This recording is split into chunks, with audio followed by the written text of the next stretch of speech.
Young billionaire kicks a cardboard box on the sidewalk, but when he hears a voice from inside, he panics. Noah Larson pushed the revolving door of the corporate building as if he were running from something. The freezing December wind cut his face instantly, but he didn't even notice. He was used to the cold, both outside and within. The meeting had been a disaster. 4 hours of useless discussions, executives bickering over trifles, decisions that could have been made in 10 minutes.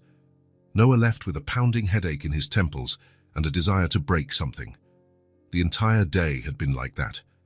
Problems piled on problems, incompetent people, contracts gone wrong. He was 29 with more money than he could count, but sometimes he felt like he was living someone else's life, an empty, meaningless life where nothing truly mattered. Walking through the streets of Manhattan, Noah felt the day's stress weighing on his shoulders. The cold wind bit at his face, but he didn't care. He was angry at work, angry at people, angry at himself. That's when he saw the box. It was tossed on the sidewalk, leaning against a trash can. Brown cardboard, wet from the rain. More rubbish in an already littered city, as if the world wasn't messy enough. The day's frustration exploded all at once. Noah stopped, looked at the box as if it were to blame for all his problems, and gave it a hard kick. The sound that came from inside was not what he expected. It wasn't the sound of old papers or empty cans. It was different, softer, as if something had stirred inside. Noah stood still, watching. The box was quiet again, but he was sure of what he'd heard. Something alive. Must be a cat, he thought, or a rat, or any animal that lived on the streets. He took another step to move away, but stopped again. The sound came back, quieter this time, almost like a whimper. He looked around. The street was empty, only a few lit windows, cars passing far away, the constant hum of the city no one else had heard. Noah crouched down slowly. The box was closed, but loosely. The top flaps were folded over each other, no tape, no glue, easy to open. He hesitated. It wasn't his problem. He didn't meddle in other people's lives, and they didn't meddle in his. That's how it worked. That's how it had always worked. But his hands were already moving. When he opened the box, the world stopped. Inside was a child. A small girl, curled up in a fetal position, wearing clothes that had once been white but were now grey with dirt. Her brown hair matted to her face, her thin arms wrapped around her own body. She was trembling. Even unconscious, she was trembling. Noah knelt on the sidewalk, staring in disbelief. The girl couldn't have been more than 4 years old. Maybe 5. It was impossible to be sure with her like that, so small, so fragile. "What the hell?" he whispered. He carefully touched her face. Her skin was freezing, too cold. Her lips were bluish, and he could see her breath coming out in small white clouds. For a second, Noah thought about calling the police, or an ambulance, or both. Someone who knew what to do. Someone who was trained for this, but she stirred. It was just a small movement, almost imperceptible. Her head turned slightly to the side, as if looking for a more comfortable position. And Noah saw that she was waking up. He had no time to think, no time to plan, no time to do the right thing or the wrong thing. He simply picked her up. The girl weighed almost nothing. It was like carrying an injured bird.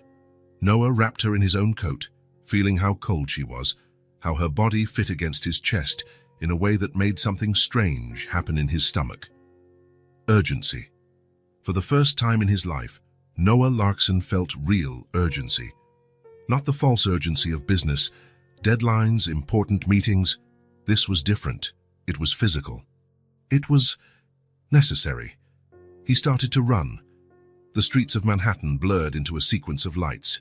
Cars, people, traffic lights. Everything became one as Noah ran with the girl in his arms. His lungs burned, his heart pounded uncontrollably, but he didn't stop. The nearest hospital was 8 blocks away. Noah knew because he'd passed it millions of times, always by car, always looking over it. Now he was running towards it as if someone's life depended on it. And it did. The girl stirred again halfway there. This time she opened her eyes, large, dark, confused. She looked at him without understanding, without fear, just looked. "It's okay," Noah said, not knowing if it was true. "I'm going to help you." She closed her eyes again. St. Mary's Hospital was crowded even at that hour of the night. Fluorescent lights, the smell of disinfectant, people hurrying back and forth with the organized haste of those who work saving lives. Noah ran in, still carrying the girl. "I need help," he shouted at the receptionist. "I found her on the street. She's very cold, I think." He didn't need to finish. A nurse appeared out of nowhere, saw the situation, and immediately called other professionals. In seconds, the girl was on a stretcher being wheeled inside. Someone put an oxygen mask on her face. Someone checked her vital signs. Someone shouted numbers Noah didn't understand. He stood in the hallway, watching everything happen through a glass door. His arms were still in the position of someone carrying something, even empty. "Sir?" Noah turned. It was a young nurse, with blonde hair pulled back in a ponytail. "I need some information about the child. Her name, age, who her parents are." "I don't know." The nurse blinked. "What do you mean you don't know? I found her in a box, on the street. I don't know who she is." The nurse's expression changed. Noah saw compassion, concern, and something that looked like suspicion. "You found her in a box?" "Yes. I was walking and heard a noise. When I opened it, she was there." "And you brought her here?" It wasn't a question. It was an observation, as if the nurse was trying to figure out if Noah was telling the truth or making up some wild story. "Yes, she was unconscious and very cold." The nurse made some notes on a clipboard. "I'll need your name and contact information for the report." Noah gave the details automatically. Name, address, phone number, things he said so many times a day that they came out without thinking. "You can wait in the waiting room. As soon as we have more information about her condition, someone will speak with you." "How is she?" The question came out before Noah could control himself. The nurse looked at him differently, more gently. "The doctors are examining her now. It appears to be hypothermia and malnutrition, but we'll confirm. You did the right thing bringing her here." Noah nodded and went to the waiting room. The place was almost empty. Only an elderly man sleeping in a chair and a woman flipping through an old magazine. Noah sat in a blue plastic chair and for the first time in hours stopped to think about what had happened. He had found a child in a box, an abandoned child nearly frozen to death on the streets of New York. And instead of calling the authorities, instead of doing what any sensible person would do, he picked her up and brought her to the hospital as if she were what? Her father, a relative, a stranger who cared. Noah had never cared about anything beyond his own interests. That's how he was raised. That's how he lived. You take care of yourself and let the rest of the world fend for itself. Everyone has their own problems. But when he saw that girl in the box, something changed. Something he couldn't explain or understand. It was as if a key had turned inside him, opening a door he didn't even know existed. "Mr. Larkson," Noah looked up. It was a young doctor in a white coat and a serious expression. "Yes. I'm Dr. Martinez. I'm taking care of the child you brought in." "How is she?" "Stable, for now. She had moderate hypothermia and clear signs of malnutrition. She must have gone at least a few weeks without adequate food, maybe longer." Noah felt something tighten in his chest. "Will she be okay?" "Yes, but she'll need to stay hospitalized for a few days. We want to monitor her body temperature and start a gradual nutritional program." "And then?" "Doctor." Martinez hesitated. "Well, that depends. We'll have to notify social services. A child in these conditions, found alone, it's protocol." "Social services?" "They will investigate the situation, look for the parents, try to understand how she ended up on the streets. If they don't find family, she'll go to a shelter until they can find a foster family." Noah nodded, but something inside him completely rejected the idea. The girl in a shelter, the girl with strangers, the girl away. Away from what? From him. It made no sense. He didn't even know her. "Can I see her?" The doctor seemed surprised. "You want to see her?" "Yes." "Well, she's sleeping, and you're not family. I'm the one who brought her in. Dr. Martinez looked at him for a moment, as if trying to decide something. All right, but only for a few minutes. The room was small and white. The girl was in bed, connected to some machines that constantly beeped. Thick blankets covered her up to her neck. Her face was less pale now, and her breathing seemed more regular. Noah approached slowly. Up close, she seemed even smaller, even more fragile. Her hair had been cleaned, and now he could see it was brown with golden highlights. Her small hands rested on the blanket, relaxed. She was beautiful. In a way that made you want to protect, care for, shield from the world. Noah stood there just watching. He didn't know why, but he felt responsible. As if because he had found her, because he had brought her to safety, now she was... What was she? His responsibility, his concern, his... The thought appeared out of nowhere and startled him. He shook his head, trying to shake off the silly idea. He didn't even know her name. He knew nothing about her except that she was in a box, alone, almost dead. But when he looked at her again, the feeling returned. Stronger. Mr. Larkson. Noah turned. It was the blonde nurse from before. Social services are here. They want to speak with you. Noah looked one last time at the girl in bed. She was still sleeping, looking so small in that hospital bed. I'm coming. The social worker's name was Mrs. Thompson. She was a middle-aged woman with graying hair and an expression that mixed efficiency with weary compassion. She had a folder full of papers and a pen that kept clicking. You found the child in a cardboard box? Yes. On what street exactly? Noah gave the approximate address. Mrs. Thompson wrote everything down. And you didn't see anyone else around? No adults who might have been with her? No. The street was empty. Do you have any idea how long she had been there? No. When I found her, she was unconscious. Mrs. Thompson continued asking questions. Exact time, description of the location, whether Noah had touched anything else besides the child. Practical, objective questions that turned what had happened into a sequence of facts to be investigated. We'll have to search for the parents, she finally said. Check missing persons records, talk to other homeless people, that kind of thing. And if you don't find them, she'll go to a temporary shelter until we can find a foster family. There was the word again, shelter. Noah imagined the girl in a place full of other children, sharing rooms, eating at set times, just one more on a list. How long does that take? Mrs. Thompson shrugged. It depends. Young children are usually adopted faster, but, well, this one might have some trauma. It could take a bit longer. Trauma? Mr. Larkson, a 4-year-old child doesn't end up in a box by accident. Something very bad happened to her. Noah felt that tightening in his chest again. Can I keep her until you find her parents? The question came out before he could think. Mrs. Thompson stopped writing and looked at him. What do you mean? While you investigate, instead of putting her in a shelter, she can stay with me. You want temporary guardianship of her? Yes, I think so. Mrs. Thompson put her pen on the table. Mr. Larkson, do you understand that this involves background checks, home visits, interviews, and that the child may have special needs considering what she's been through? Noah hadn't thought about any of that. In fact, he hadn't thought it through properly. The idea had simply appeared and come out of his mouth before he could control it. I can give her everything she needs. It's not about money, it's about care, attention, emotional stability. Mrs. Thompson studied him for a moment. Do you have experience with children? No. Are you married? Do you have children? No.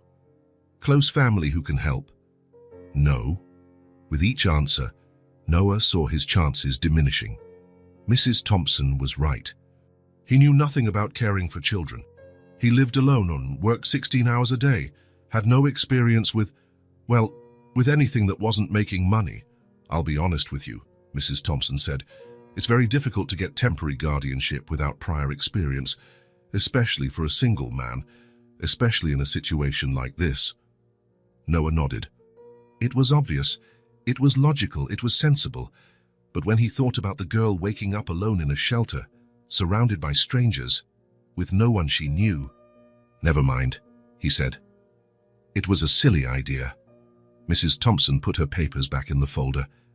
We will investigate the case. If we need more information, we'll contact you. She stood up to leave, but stopped. Mr. Larkson, what you did today was admirable. Many people would have just walked past. After she left, Noah was alone in the waiting room again. It was almost 2 in the morning and the hospital was quieter.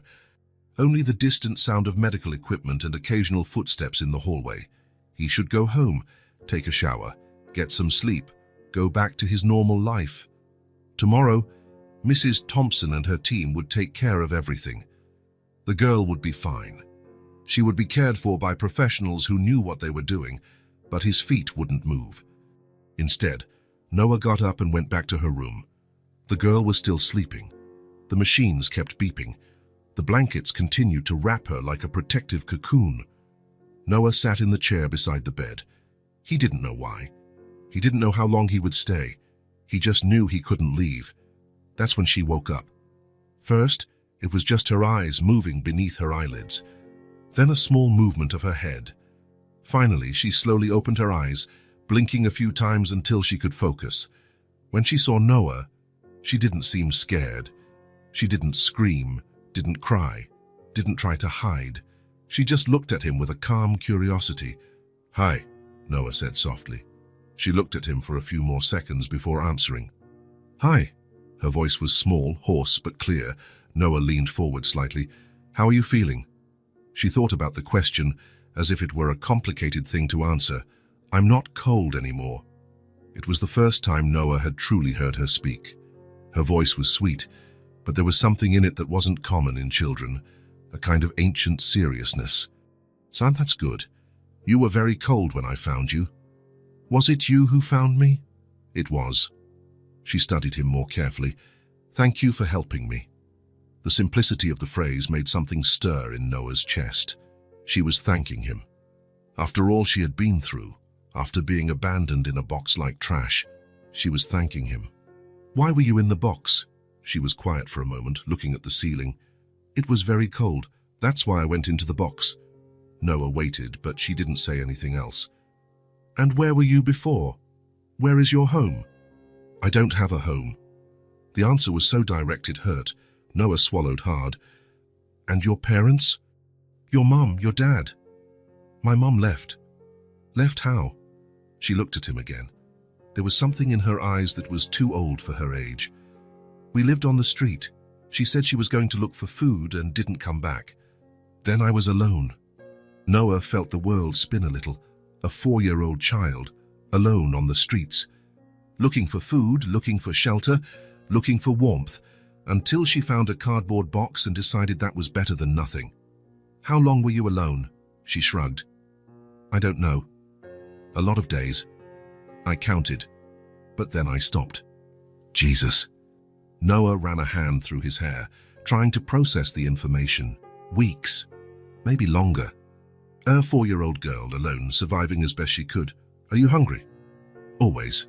The answer came too quickly, as if it were a permanent state. "I'll ask the nurse to bring you something." "Can you?" "Of course." She smiled for the first time. A small, somewhat shy but real smile. "What's your name?" Noah asked. "Ellie." "Ellie. That's pretty. And you?" "Noah." She repeated the name a few times, as if testing how it sounded. "Noah. I like it." They were silent for a few minutes. Ellie looked around the room with curiosity, touching the blankets, observing the machines. "Is this a hospital?" she asked. "It is." "They're going to take care of you." "And then?" The question Noah had been avoiding. He didn't know what to say. He couldn't lie to her, but he also couldn't explain about social services, shelters, investigations. Not to a 4-year-old who had already been through too much. "Then you'll be in a safe place." "With you?" The question was asked with so much innocence, so much natural hope, that Noah felt as if someone had punched him in the stomach. I don't know." Ellie looked at him for a moment, then nodded as if she understood. "It's okay.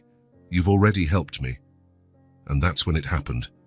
Seeing her there, so small, so brave, so used to disappointment that she no longer expected anything from anyone, that's when something broke inside Noah.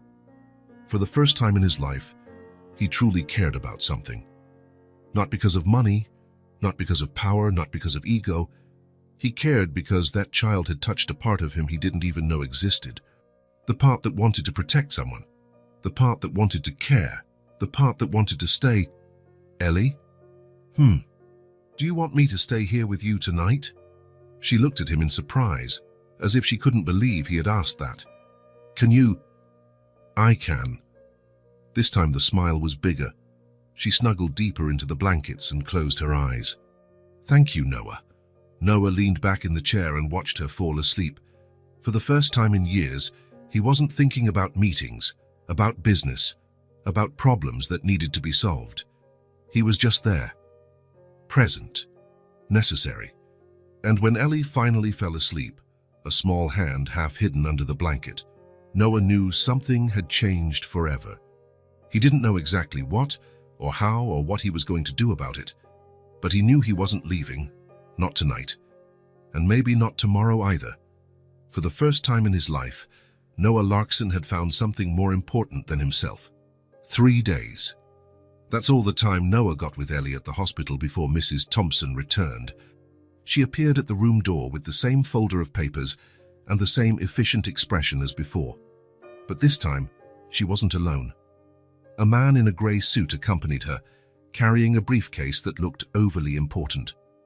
Mr. Larkson, Mrs. Thompson said, this is Mr. Davidson from the Child Welfare Department. Noah was sitting in the chair next to Ellie's bed, where he had spent most of the last 3 days. She was awake, colouring in a book a nurse had brought, but she stopped when she saw the visitors. Ellie, Mrs. Thompson approached the bed with a smile that tried to be comforting. How are you feeling? Ellie looked at Noah before answering, as if asking for permission. Good. That's good. You really are much better. Mrs. Thompson turned to Noah. The doctor said she can be discharged today. Great, Noah said, but something in the woman's tone put him on alert. Davidson stepped forward. Mr. Larkson, we have prepared a placement at St. Joseph's Children's Shelter for Ellie. It's an excellent institution with trained professionals and other children her age. The words hit Noah like a punch. He knew this moment would come, but somehow he had convinced himself that maybe a shelter, it's standard procedure. Mrs. Thompson explained. We're still investigating the case, looking for family members, but in the meantime, she needs a suitable place to stay. Noah looked at Ellie. She had completely stopped colouring and was looking between the adults with an expression he now knew well. It was the same expression as when she talked about her mother leaving. Resignation. As if she already knew people always ended up leaving. What if she stayed with me? The words came out before Noah could think straight. Mrs. Thompson and Davidson exchanged a look. Mr. Larkson, Davidson said, we've discussed this. You have no experience with children. You haven't undergone any evaluations. I can undergo any evaluation you want. It's not just that. A traumatized child like Ellie needs specialized care, professionals who understand. She doesn't want to go to a shelter. Everyone looked at Ellie. She had her head down, fiddling with her crayon. Ellie, Mrs. Thompson said gently, how about meeting other children? At the shelter. There are girls and boys your age, toys, a big room to play in. Ellie didn't answer. She just huddled a little further into the bed. Noah felt something burn in his chest. Anger, frustration, and something else he couldn't name. It was as if they were trying to rip a part of him away. How long does it take to get temporary guardianship? Davidson sighed. Mr. Larkson, I'll be direct. Single men rarely get custody of young children, especially in cases like this. Statistics show... I don't care about statistics, Noah interrupted him. I want to know what I need to do. Mrs. Thompson looked at him with a different expression. Less professional, more human. Are you sure about this? Taking care of a child is a full-time responsibility, 24 hours a day, 7 days a week. She will need school, a doctor, clothes, proper nutrition. And more than that, she will need attention, affection, emotional stability. I can give her all of that. With what experience? Noah looked at Ellie again. She had raised her head and was looking at him with something that looked like hope, cautious hope, as if she didn't want to be disappointed again. With the experience of wanting to try? Silence stretched in the room. Davidson fidgeted with his papers, clearly uncomfortable. Mrs. Thompson studied Noah as if trying to read something in him. "It would have to be temporary guardianship," she finally said, "while we investigate the case, and with regular visits from our professionals." "That's fine. And background checks, home visits, psychological interviews. That's fine. And if at any time we consider that it's not working, it will work." Mrs. Thompson looked at Davidson, who shook his head in disapproval. She sighed. "I'll need a lot more documentation. Proof of income, personal and professional references, medical report." "How long?" "A week, maybe 2. Noah's heart sank. 2 weeks of Ellie in a shelter. 2 weeks of her thinking he had left too. "What if I submit everything today?" Davidson laughed. "Mr. Larkson, these processes take time." "It's not possible." "It is possible," Noah said, pulling out his phone. "If it's a matter of paperwork, I can get everything today." He started dialing numbers, lawyers, accountants, doctors, people who worked for him, who owed him favors, who could make things happen. In 15 minutes, he had mobilized half a dozen professionals to prepare all the necessary documents. Mrs. Thompson listened, impressed. "Mr. Larkson, even if you get all the paperwork, we still need to do the visits, the interviews. Do them today. Today. Now. I can pay overtime for whoever is necessary. I can pay for transportation. I can pay whatever it takes. But she's not going to a shelter." Davidson was red with indignation. "That's not how things work. There are protocols, procedures. There are emergencies too," Noah said. "And if you thought a child in a cardboard box was enough of an emergency to mobilize everyone in a hurry, then a child who doesn't want to go to a shelter should be too." Mrs. Thompson looked at Ellie, who was following the conversation with wide eyes. "Ellie," she said, "do you want to stay with Noah?" Ellie looked at Noah, then back at Mrs. Thompson. For a moment, Noah was afraid of the answer. What if she said no? What if she preferred to go to the shelter with other children instead of staying with a stranger she had known for 3 days? "Can I?" The question was asked with so much hope, it made Noah's heart ache. "If everything goes well with the documentation," Mrs. Thompson said. "Yes." Ellie smiled, the first big smile Noah had seen from her. "Then I want to?" Davidson tried to protest a little more, but Mrs. Thompson was already picking up the phone. In 2 hours, half of the Child Welfare Department was at the hospital checking documents, conducting interviews, and preparing the paperwork for temporary guardianship. Noah went through the interviews as if he were in an important business meeting. He answered all questions, signed all papers, gave all the information requested. And when Mrs. Thompson finally said him approved, he felt a relief he didn't know was possible. "It's temporary," she stressed once more. "Initial 60 days, renewable depending on the case's progress." "Understood. And we'll make weekly visits." "That's fine. And if there's any problem," and there won't be. 2 hours later, Noah was leaving the hospital with Ellie. She was wearing clothes a nurse had found for her, small jeans and a pink top that was a bit too big. She carried a plastic bag with the drawings she had made in the past few days. In the taxi, she was glued to the window, watching the city pass by. She didn't say much, but Noah could feel her nervous energy. She was going to a stranger's home, to a place she had never seen, with someone she had known for only a few days. "Are you okay?" he asked. She nodded, but kept looking out the window. Noah's apartment was on the Upper East Side, on the 22nd floor of a building with a view of Central Park. It was large, modern, filled with expensive furniture and artwork he never really stopped to look at.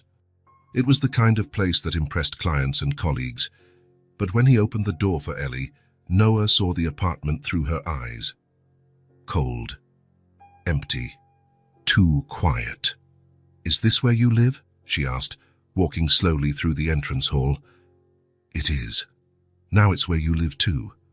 She continued exploring, touching things carefully, as if afraid of breaking something. She stopped in front of the large window overlooking the city. "It's very high up." "It is, but it's safe." She nodded, accepting the explanation. Noah took her to see the apartment, the modern kitchen he hardly ever used, the living room with white sofas that looked more like decorations than places to sit. the office full of papers and computers, and finally, the guest room he had decided would be hers. It had a single bed, a dresser, a chair, everything very clean, very organized, very impersonal. "This is your room," he said. Ellie walked in slowly, looking around. She placed her bag on the bed and stood in the middle of the room, as if she didn't know what to do. "Don't you like it?" "I do. It's very big." Noah looked at the room again. It was a normal room, perhaps even small by his standards, but for a child who had slept in a cardboard box. "Do you want me to take some things out? To make it smaller?" She shook her head. "No, I'll just get used to it." The rest of the afternoon passed in a strange mix of formality and attempts at normalcy. Noah showed her where the food was, how the TV worked, where the bathroom was. Ellie followed him around the house, observing everything carefully, but speaking little. At dinner time, Noah realized he had nothing suitable for a child. He opened the refrigerator and found water, wine, some leftover Chinese food, and expired yogurt. "What kind of food do you like?" he asked. Ellie shrugged. "Anything." "No, seriously. What do you want for dinner?" She thought for a moment. "Pasta?" "Pasta. Right." Noah ordered Italian food from a restaurant he knew. When it arrived, they sat at the dining table, a table too large for 2 people, and ate in silence. Ellie ate slowly, chewing carefully, as if she still couldn't believe the food was truly hers. Every now and then she would look at Noah, as if checking if everything was okay. "Is it good?" he asked. "It is. Thank you." After dinner, they went to the living room. Noah turned on the TV and looked for a cartoon channel. Ellie sat on the sofa, but right on the edge, as if she didn't want to take up too much space. "You can sit properly," Noah said. "The sofa is for sitting." She settled in better, but still kept her distance. Noah sat on the other side of the sofa, leaving space between them. They watched TV for an hour. Or rather, Ellie watched and Noah pretended to watch while actually observing her. The way she chuckled softly at funny parts, how she cringed during parts that seemed scary, how she looked at him from time to time as if checking if he was still there. When it started to get dark outside, Noah realized he wasn't sure what a 4-year-old's routine was. "Are you sleepy?" he asked. Ellie shook her head, but he noticed she was rubbing her eyes. "Do you want to take a bath before bed?" She nodded. The bath was an adventure. Noah had never bathed a child in his life. Ellie insisted she could wash herself, but he stayed outside the door, worried she might slip or drown or something. When she came out of the bathroom, wearing a bathrobe that was huge on her, Noah realized he hadn't bought pajamas. "You can sleep in your clothes tonight," he said. "Tomorrow, we'll buy pajamas." "Okay." They went to her room. Noah had made the bed with clean sheets and added extra pillows. It looked comfortable and inviting. Ellie lay down on the bed, but she remained somewhat stiff, as if she didn't know how to get comfortable. "Do you want me to leave the light on?" Noah asked. "You can." He left the bedside lamp on. "And the door, open or closed?" "Open." Noah stood at the door for a moment, not knowing what else to do. In movies, parents tell stories or sing songs, but he didn't know any suitable stories and he certainly couldn't sing. "Do you need anything else?" "No, thank you." "Then, good night." "Good night, Noah." He went to his own room, but couldn't sleep. He lay staring at the ceiling, thinking about the girl in the next room. Was she scared? Was she regretting coming? Had he done the right thing? Around midnight, he heard a noise. He got up and went to check. Ellie wasn't in bed. For a second, Noah panicked. What if she had run away? What if she had decided she preferred the streets? What if... He found her on the floor, next to the bed, curled up in the blanket. She was sleeping, breathing slowly and deeply. Noah watched for a moment, trying to understand. The bed was made warm, comfortable. Why was she sleeping on the floor? Then he understood. A bed was a luxury. A bed was something that could be taken away at any moment. The floor was safe. The floor was what she knew. He slowly crouched down, took an extra blanket from the closet, and carefully placed it over her, trying not to wake her. Ellie stirred a little, but continued to sleep. "Good night, little one," he whispered. In the following days, Noah discovered that caring for a child was completely different from anything he had ever done in his life. There was no instruction manual, no weekly reports, no clear goals to achieve. Ellie still spoke little. She answered when he asked something, thanked him for food, for bathing, for the new clothes he bought, but she rarely initiated conversations or asked for anything. What she did was observe everything all the time. She watched how Noah made coffee in the morning, how he talked on the phone, how he got nervous when things didn't go as planned, how he sat on the sofa to watch TV, and then she started to imitate him. On the second day, Noah found her sitting on the kitchen floor, watching him make coffee. On the third day, she sat in the chair next to him while he checked emails. On the fourth day, when he went to the sofa to watch the news, she sat beside him, not right next to him. She kept a safe distance, but close enough to see him, to know he was there. It was as if she had decided that the safest way to exist in that new space was by following Noah. Wherever he went, she went. Whatever he did, she watched, as if he were an anchor in a storm. And Noah began to realize that he liked it. He liked having her around. He liked knowing that when he looked sideways, she would be there. He liked the strange responsibility of knowing that someone depended on him for more than money or business decisions. She depended on him for safety, for food, for not leaving. "Do you want to watch something specific?" he asked one night, when he realized that for a week they had only watched what he chose. Ellie shook her head. "I like what you like, but you can choose too. It's your home now." She looked at him with a serious expression. "Is it really my home?" The question made something tighten in Noah's chest. He realized that for her, nothing was guaranteed. Home, food, safety. Everything could disappear at any moment because it had disappeared before. "Yes, it is," he said. "Your home." She smiled and snuggled a little closer on the sofa. "So I can choose the channel sometimes." "You can choose whenever you want." That night, they watched cartoons until Ellie fell asleep, leaning against his arm. Noah remained motionless for almost an hour, afraid to wake her, feeling her small, warm weight against his chest. When he finally carried her to her room, she didn't wake up. And for the first time since she arrived, she slept in the bed all night. Noah stood at the door for a few minutes, watching her sleep. So small, so confident now, so his. That was it. He didn't know when it had happened, but it had. Ellie was his responsibility, his concern, his family. And he discovered that he didn't want it to be any different. Mrs. Thompson could talk all she wanted about temporary guardianship and procedures. Davidson could cite all the statistics he knew about single men and traumatized children. But there, in that room, watching Ellie sleep safe and warm in a real bed, Noah knew he had found something he didn't know he was looking for. He had found a reason to wake up in the morning that had nothing to do with money or power. He had found someone who needed him as much as he needed her. And for the first time in his life, Noah Larkson felt completely, truly necessary.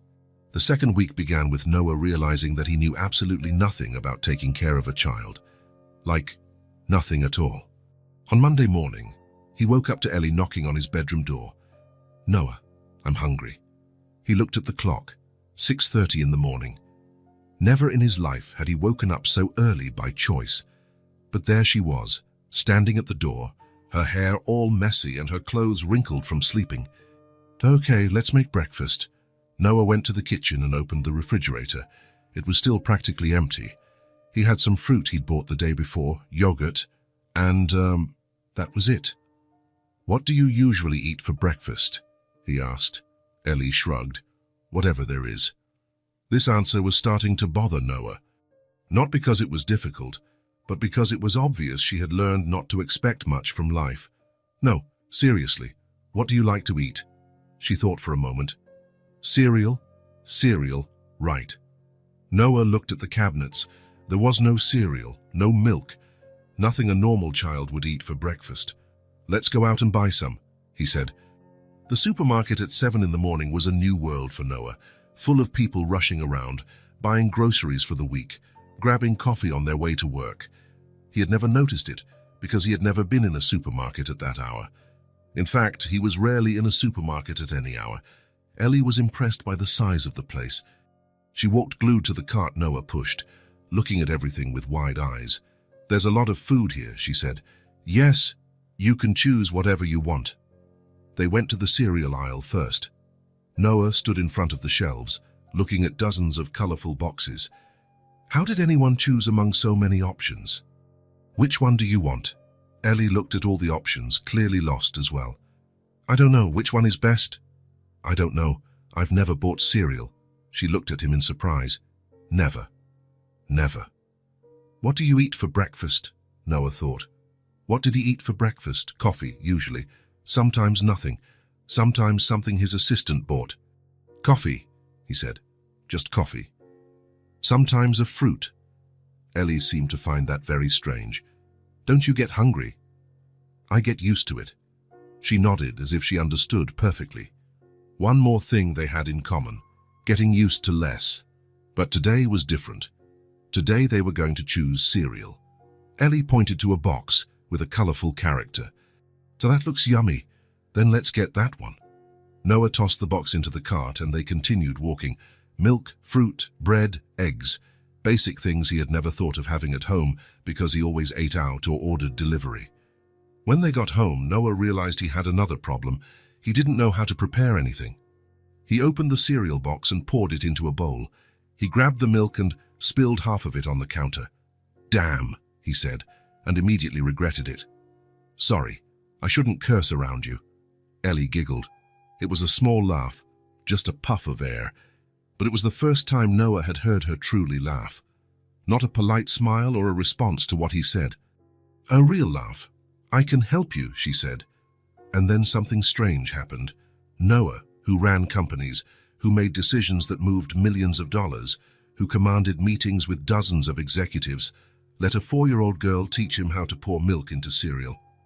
Ellie climbed onto a chair to reach the counter and held the milk carton with both small hands. "Slowly," she said, concentrating. "Just a little bit at a time." She poured the milk carefully, stopping when it reached the right amount. Then she took a spoon from the drying rack and handed it to him. "Done." "Thank you," Noah said. "You're good at that. I learned from my mom. She said you had to be careful not to waste." It was the first time Ellie had mentioned her mother without being asked. Noah remained quiet, waiting to see if she would continue. They sat at the table and ate in silence for a few minutes. The cereal was too sweet for Noah's taste, but he didn't say anything. It was what Ellie had chosen, so it was what they were going to eat. "Noah, did you never have family?" The question caught him off guard. He stopped chewing and looked at her. "I did. My parents, but they died when I was young. Like me." "No, I was older. I was 18. "And you were alone?" "I was." Ellie thought about it for a moment. Was it sad? Noah had never really stopped to think about it. At the time, he was so busy taking care of his business, his inheritance, his entire life that changed overnight, that he didn't have time to feel.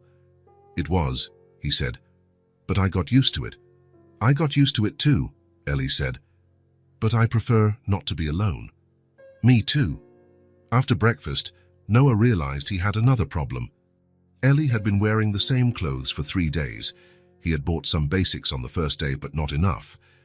"Let's go buy you some clothes," he said. "Do we need to?" "Yes, we do. You only have 1 change of clothes."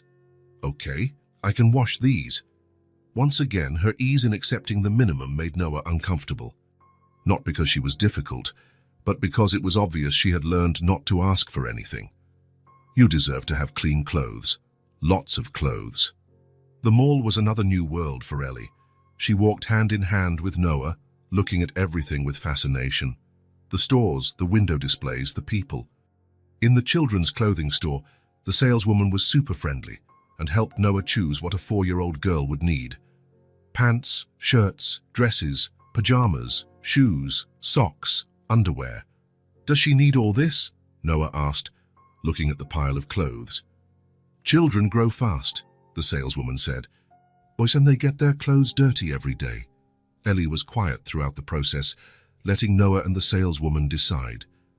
But when the woman showed her a blue dress with small flowers, Noah saw her eyes light up.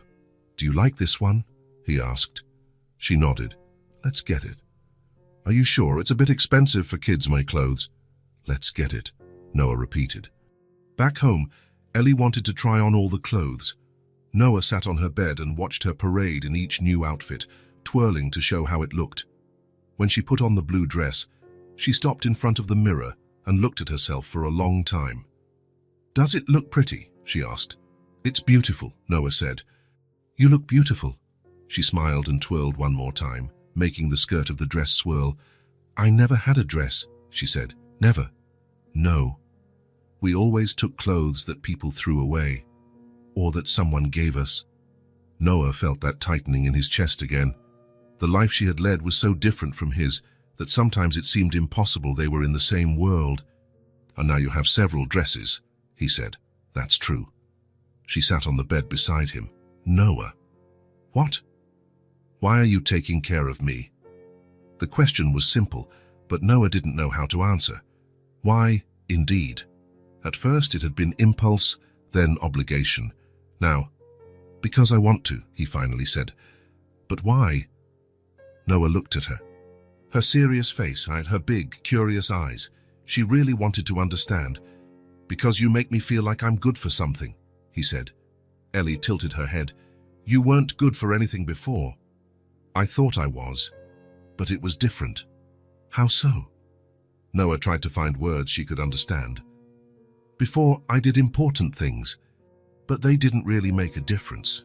Now, taking care of you, that makes a difference."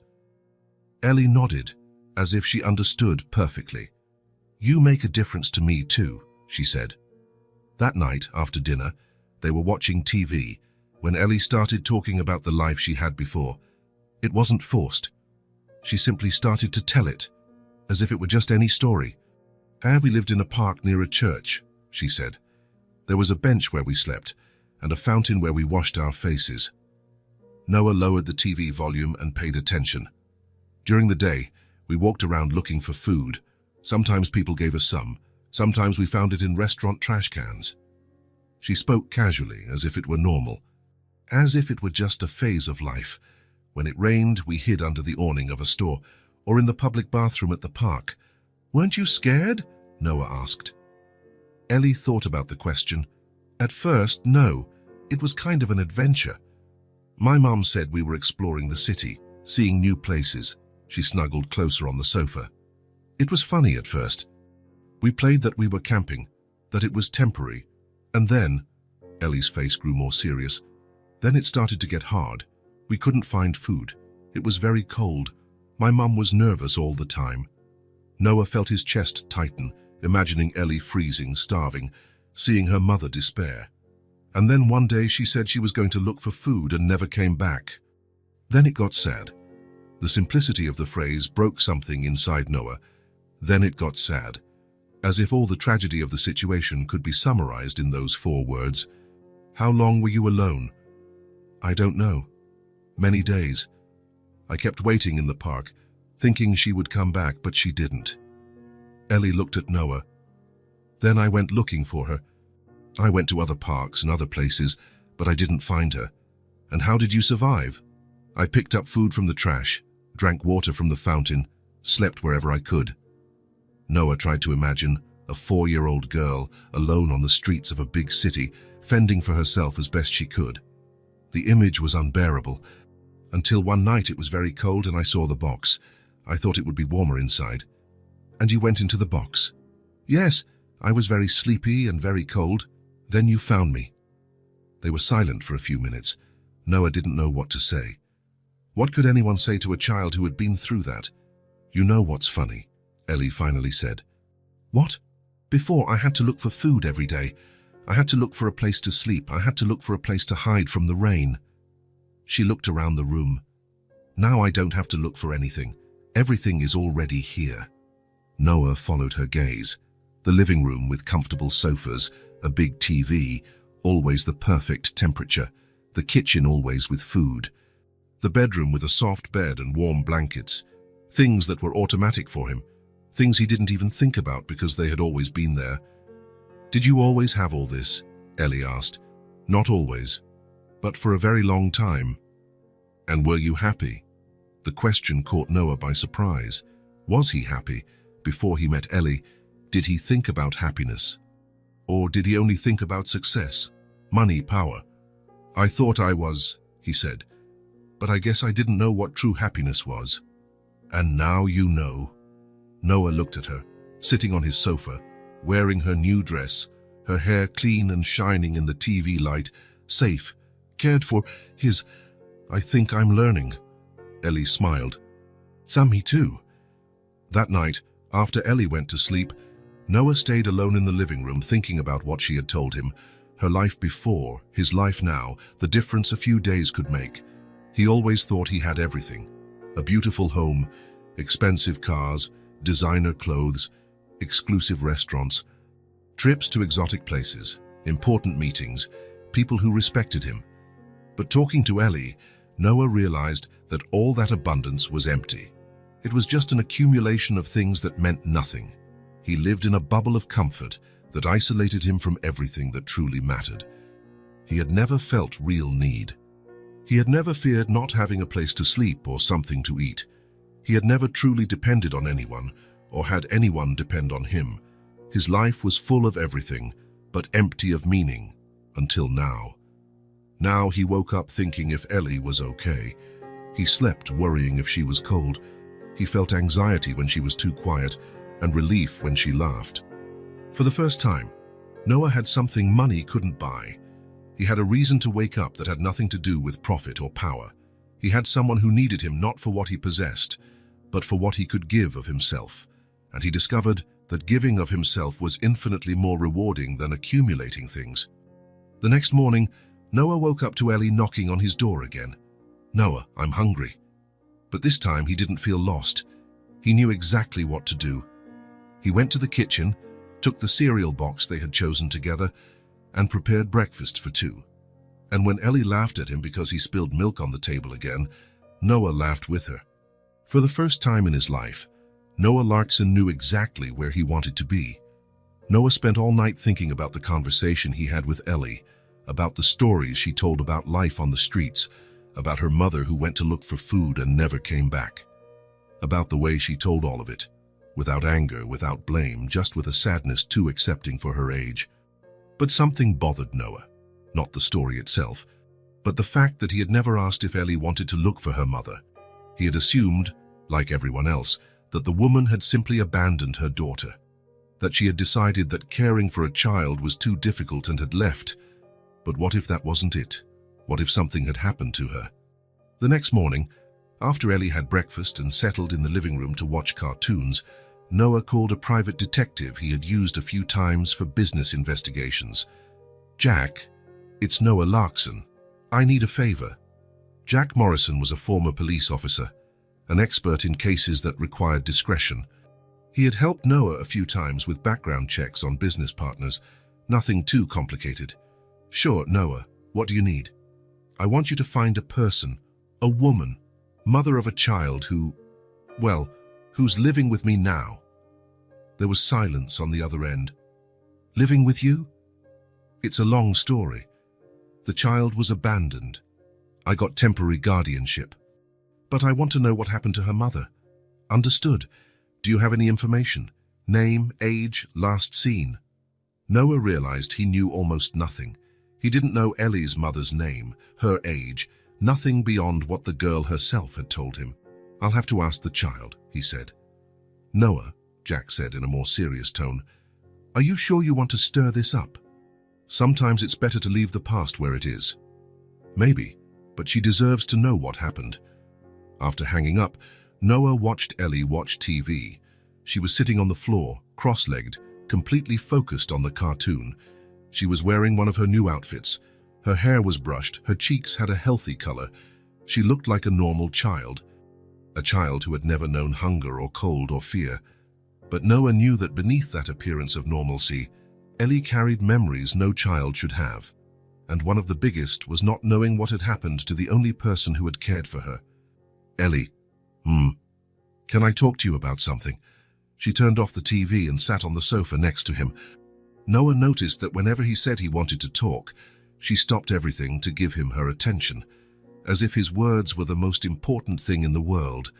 "It's about your mom," he said. Ellie became more serious, but didn't seem scared. "What about her?" "I was thinking, if I could try to find her." "Would you like that?"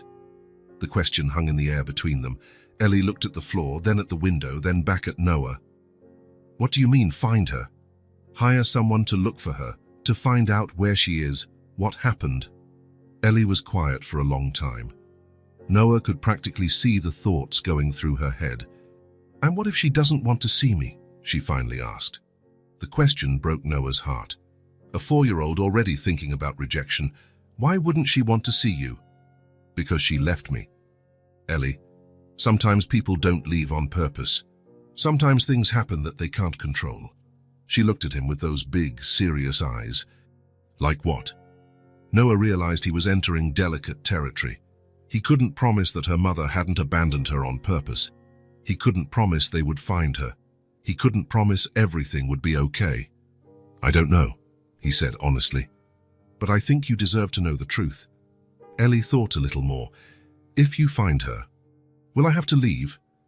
And there it was. The real fear, not of rejection, but of having to leave the only safety she had found.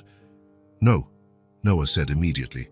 "No matter what happens, you won't have to leave if you don't want to. Promise." "I promise." Ellie nodded slowly. "Then you can look."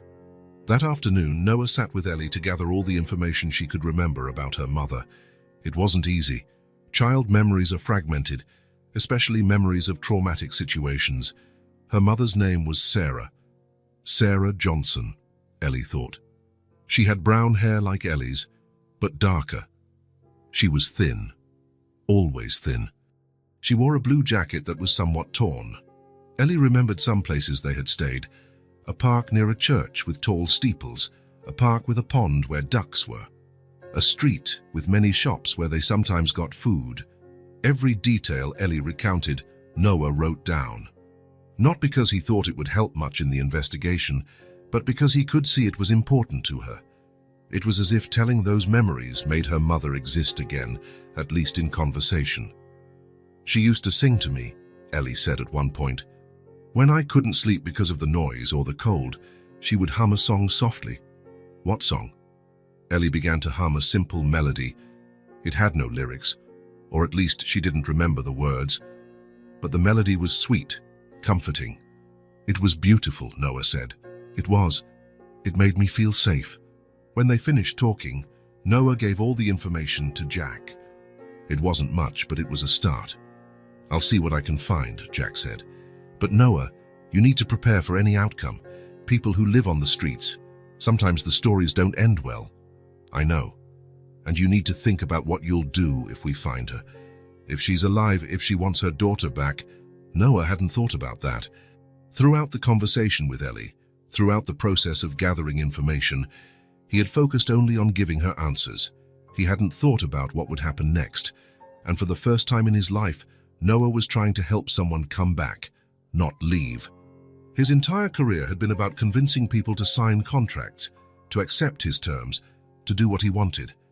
He was an expert at making people turn away from other options and choose him. But now he was doing the exact opposite. He was actively looking for someone who could take Ellie away from him. It was the most counterintuitive and most frightening thing he had ever done.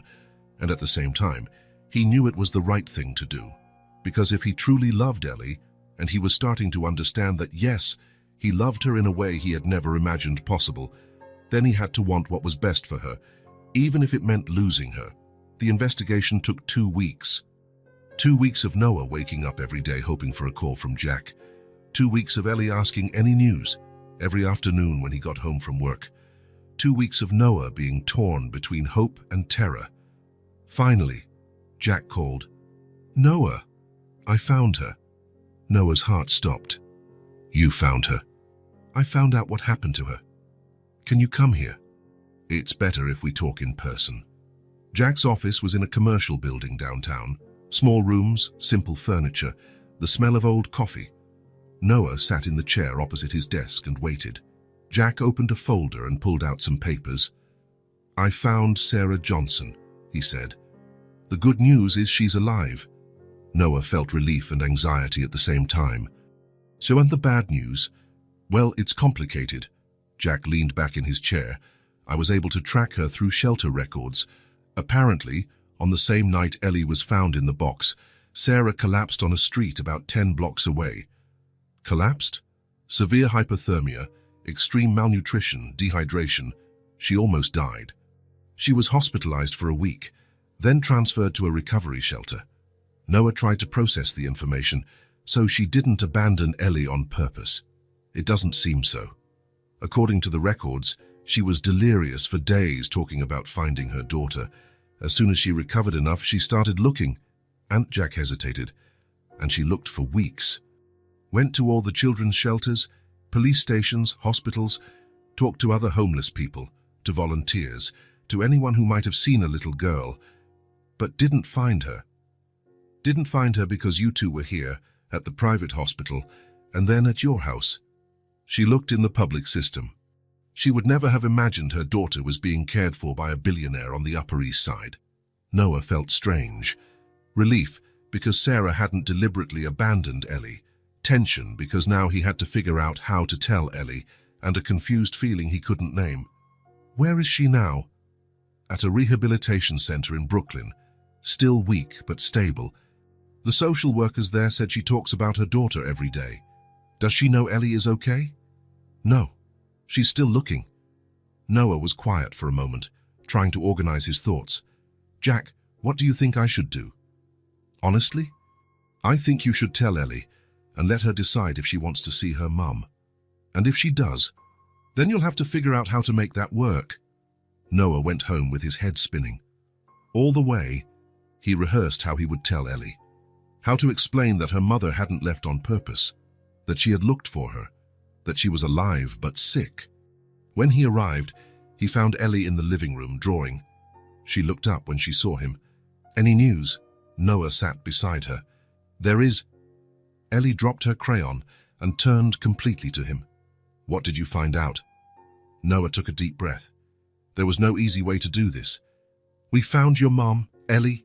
She's alive." Ellie's eyes widened. For a moment she was completely still, as if she didn't know how to process the information. Alive. Alive, but she got very sick. On the same night you went into the box, she collapsed on the street. She almost died from the cold. Ellie slowly absorbed the information, so she didn't leave me on purpose. No. She went to look for food and ended up getting too sick to come back. When she got better, she started looking for you. She looked for me. For weeks. She went to all the places she could think of. She just couldn't find you because you were here, with me." Ellie was quiet for a long time. Noah could see tears forming in her eyes. "Is she still sick?" "She's getting better, but she's still weak." "Can I see her?" The question Noah had been both expecting and dreading. "You can, if you want to, but you don't have to decide now. You can think about it." Ellie shook her head. "I don't need to think. I want to see her." She threw herself into Noah's arms and began to cry. Not from sadness, he realized. From relief. "She didn't leave me," Ellie repeated between sobs. "She didn't leave on purpose." Noah held her tight, feeling the girl's chest rise and fall with her crying, and for the first time since the investigation began, he allowed himself to feel what he was truly feeling. Fear. Fear of losing her. Fear that Sarah would want to take Ellie away. Fear of living alone again in that silent apartment. But also pride.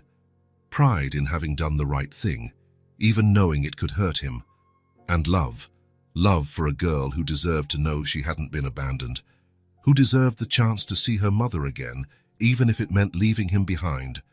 For the first time in his life, Noah Larkson was learning what it meant to love someone enough to want what was best for them, regardless of the cost to himself.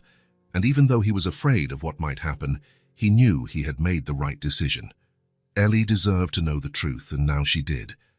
Ellie woke up on the day of the meeting even before the sun rose. Noah found her in the kitchen, sitting at the table, already dressed in her favorite blue dress. "You haven't had breakfast," he said. "I can't eat." Noah understood. His stomach had been in knots since he woke up too. He had spent all night imagining how it would be. How would Ellie react to seeing her mother after so long? How would Sarah react to seeing her daughter well-grown, different? "Do you want to go later?" he asked. Ellie shook her head vigorously. "No, I want to go now." The rehabilitation center was in Brooklyn, in an old building that had been renovated to house people in recovery. It wasn't beautiful, but it was clean and organized. Noah had called the day before to arrange the visit. Throughout the taxi ride, Ellie remained quiet. She looked out the window, fidgeted with her fingers, took deep breaths occasionally. Noah wanted to say something to reassure her, but he didn't know what. How do you prepare a 4-year-old child to reunite with her mother after weeks of thinking she had been abandoned? Noah. What if she doesn't recognize me? I've changed a lot. It was true. In just a few weeks, Ellie had gained weight. Her hair was shiny and neatly cut. Her cheeks had a healthy color. She wore new clothes, shoes that fit. She was clean and smelled good. She was a completely different child from the one he had found in the box. "Mothers always recognize their children," he said. "How do you know?" "I just know." At the center's reception, a social worker named Linda greeted them. She was a middle-aged woman with a kind smile and a soft voice. "Sarah is waiting for you," she said to Ellie. "She's very anxious to see you." "Does she know I'm okay?" "She does, but she'll be very happy to see it with her own eyes." Linda led them down a long hallway, with doors on both sides. The place smelled of disinfectant and had that institutional silence Noah knew from hospitals. "She's still recovering," Linda explained as they walked. "She lost a lot of weight, still has some health complications, but she's much better than when she arrived." They stopped in front of a door with the number 23. "She's here," Linda said. "Do you want me to go in with you?" Ellie looked at Noah. "Do you want me to come in?" he asked. "I do." Linda knocked on the door and opened it slowly. "Sarah, they're here." The room was small and simple. A bed, a chair, a small window. And sitting on the bed, a woman too thin, with brown hair that needed a trim and eyes that widened the second they saw Ellie. "Ellie?" The voice was weak, hoarse, but filled with an emotion that made Noah's heart ache. Ellie stood at the door for a moment, just watching. Noah could feel the tension in her small body. "Mommy?" And then Sarah began to cry. Not a delicate cry, but a cry of profound relief, of despair that finally found peace. "My God," she whispered. "My God, you're well. You're beautiful." Ellie took a step forward, then another. Slowly, as if unsure if it was real. "You didn't abandon me." The question came out small, vulnerable. Sarah held out her arms. "Never," she said, her voice breaking. "Never, my love. I tried to come back, but my body wouldn't let me." And then Ellie ran. She ran into her mother's arms and threw herself onto the bed, clinging to her as if she would never let go. Sarah wrapped her in arms that seemed too fragile, but held Ellie as if she were the most precious thing in the world. Both cried. Sarah repeated, my girl," between sobs. Ellie just clung, her face buried in her mother's neck. Noah stood at the door, watching. Linda was beside him, also with watery eyes. It was beautiful. It was what Ellie deserved. It was what any child deserved. The certainty that she hadn't been abandoned, that she was loved, that someone had fought to come back for her. But even knowing that, even being happy for Ellie, Noah felt something painful stir in his chest. It wasn't jealousy, exactly. It was loss. The feeling that something that was his was returning to where it came from. "I looked for you," Sarah was saying. "I looked everywhere. I went to all the shelters, talked to everyone I met. I couldn't find you. I was with Noah," Ellie said, finally pulling back enough to look at her mother. "He found me in a box and took me to the hospital." Sarah looked at Noah for the first time. Her eyes were red from crying, but there was a gratitude in them that was almost painful to see. "You took care of her. It wasn't a question." "I did," Noah said. "Thank you." Sarah tried to get up from the bed, but Linda stopped her. "You still need to rest," Linda said gently. "I just want to thank him properly." You don't need to, Noah said. Anyone would have done the same. Sarah shook her head. No, not just anyone. Look at her.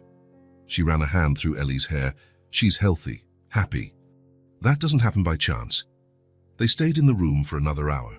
Ellie talked about life in Noah's apartment, about the new clothes, about learning to make cereal, about watching TV on the big sofa.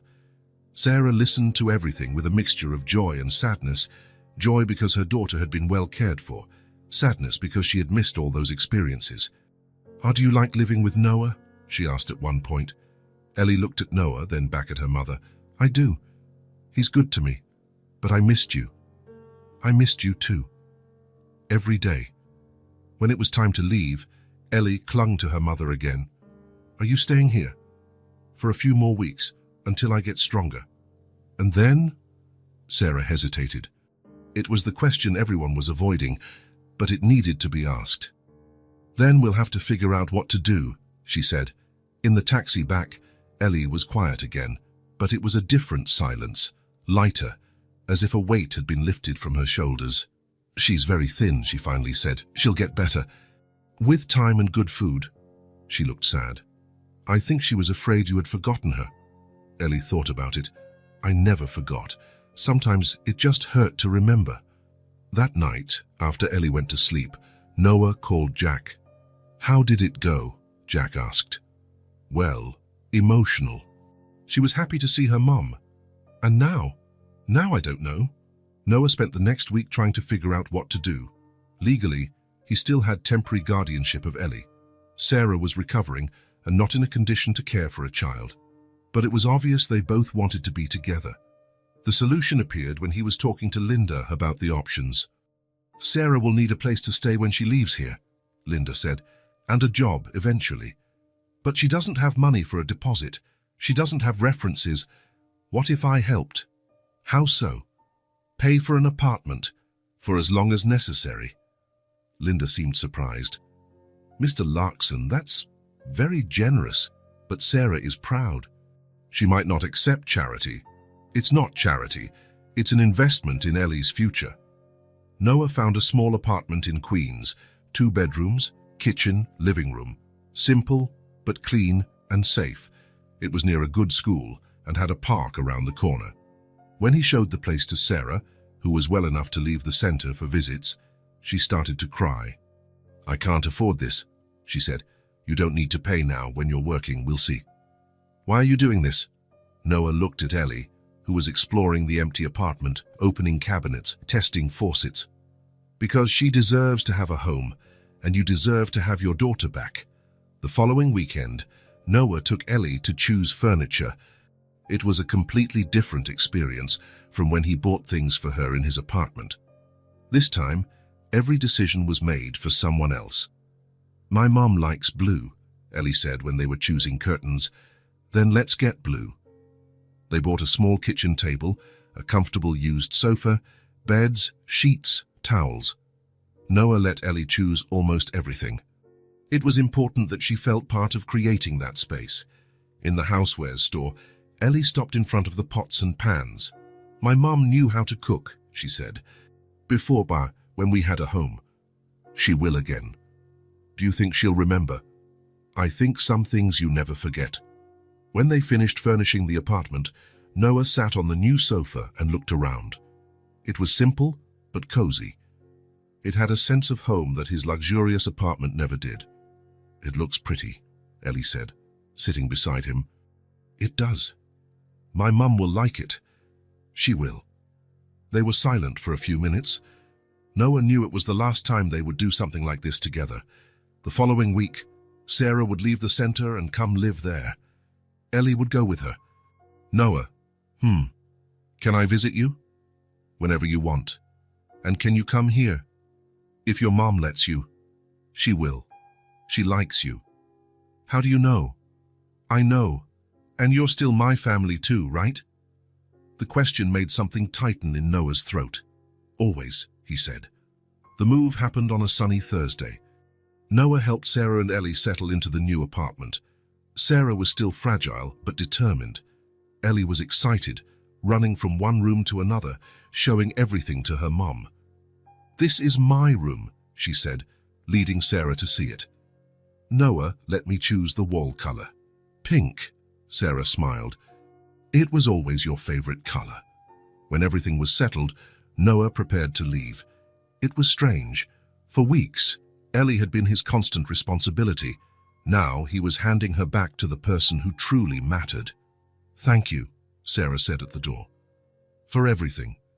I don't know how I'll ever repay you. You don't need to repay me. Just take good care of her. Always. Ellie approached him. Bye, Noah. Bye, princess. She hugged him tight, then ran back into the apartment. Noah returned to his own apartment, and for the first time in weeks, found himself alone again.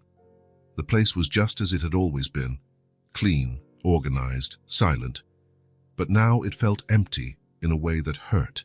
He walked through the rooms, noticing things he hadn't before. The absence of Ellie's drawings on the refrigerator, the lack of small clothes in the laundry room, the silence where there had once been laughter and conversations. It was as if a piece of him had returned to another place, and perhaps that was exactly it. The following Saturday, Noah was working in his office when the doorbell rang. When he opened the door, he found Ellie standing in the hallway, holding a folded paper. Hi, she said. Hi. Are you okay? Where's your mum? She's downstairs. She said I could come up alone to give you something.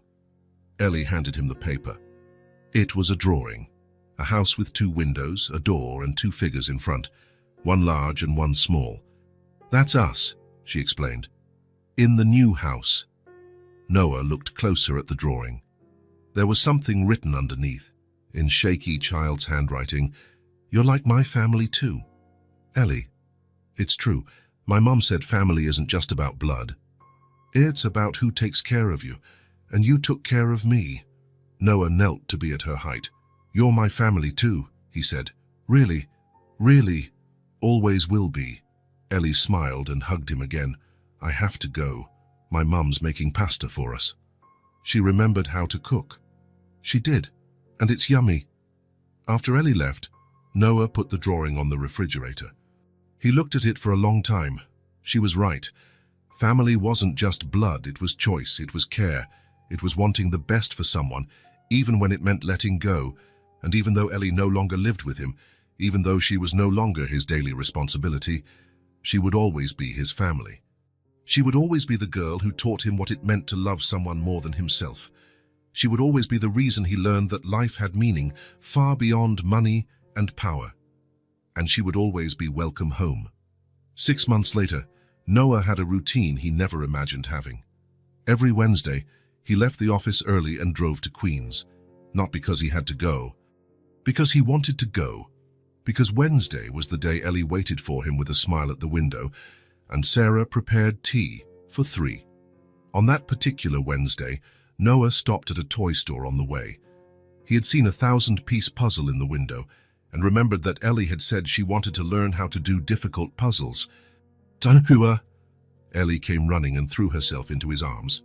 At 5 now, she was taller, stronger, but still fit perfectly in his hug. Sarah appeared from the kitchen, drying her hands on a dish towel. She was different from the first days in the apartment.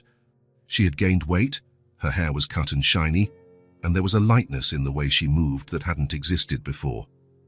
You're just in time, she said. The cake is almost ready. You didn't have to make cake. I know, but I wanted to. That's how it was between them now. Small gestures of affection that came not from obligation, but from genuine gratitude and affection that had grown naturally over the months. Sarah had found a part-time job at a children's clothing store. Noah continued to pay the rent, but now it was more of a family arrangement than charity. I brought you something, Noah said to Ellie, handing her the bag. When she saw the puzzle, her eyes lit up. 1,000 pieces. You remembered. After the snack, they settled on the living room floor to put together the puzzle.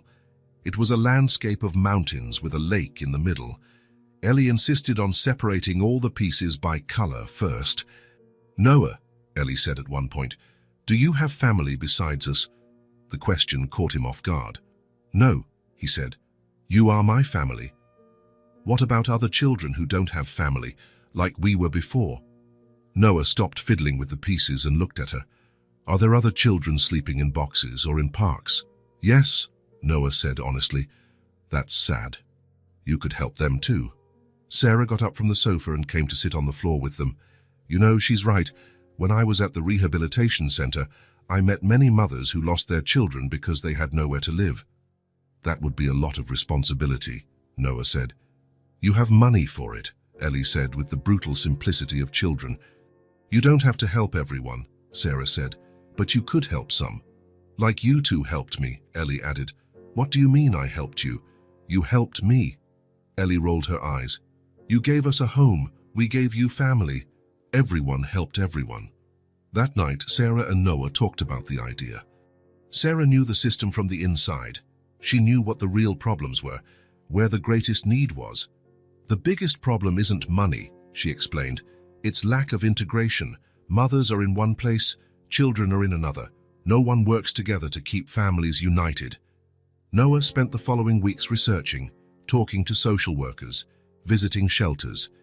What he saw confirmed what Sarah had said. 6 months later, Noah was in front of a renovated building in Brooklyn, looking at the sign, Castles Without Doors Foundation. It was a name Ellie had suggested. Why castles? Noah had asked. Because every child deserves to feel like a princess or a prince. And why without doors?